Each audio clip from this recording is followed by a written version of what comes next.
I'll Be Your Soldier is very much a song like American Express in that it's about a relationship that turned sour, and in this case neither of us were sort of able to reconcile our differences or swallow our pride, accept our own misgivings, and be able to sort of extending an olive branch to maybe get over it and heal.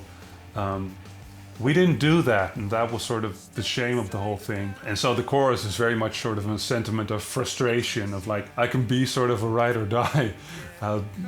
That's not something I should say. It sounds really dumb when I say it. Be there for me as well. Or at least I did not get that from them, so I did not put any further energy into it than I thought I should. But in the end, it was very much sort of a shame.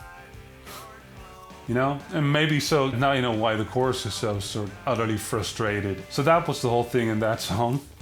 There's an odd meter, an odd time signature.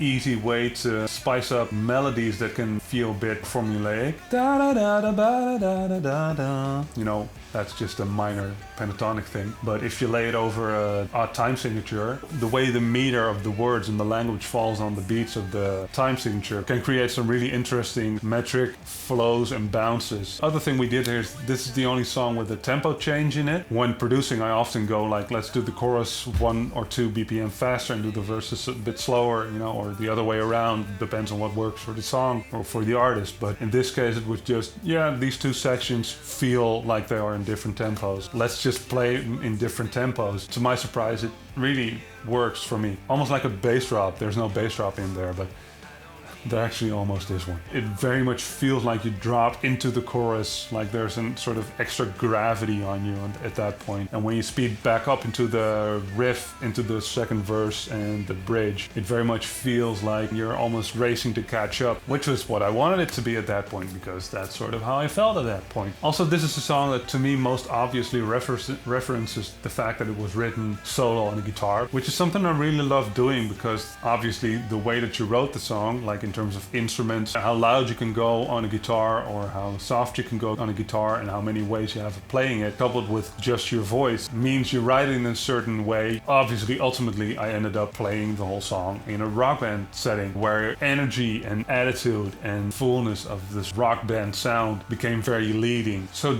dropping completely out of that and just going back to, quote unquote, guy with a guitar was really fun to me, especially at the end. It really hammers home the personal part of the song.